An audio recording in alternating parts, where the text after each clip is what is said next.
Тоғай деген жол вообще машина жүретін жол емес екен оны.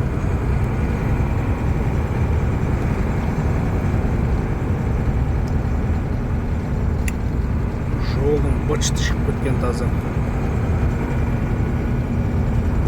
Ана клиентті алдады қойдым. Ана Кеншоқыдан өткеннен кейін жол жақсы болады деп еді.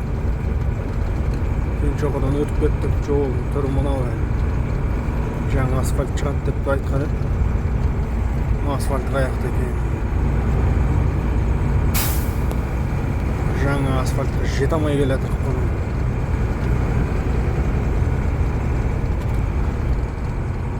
Қайта әйтеуір жүк жеңіл әйтеуір.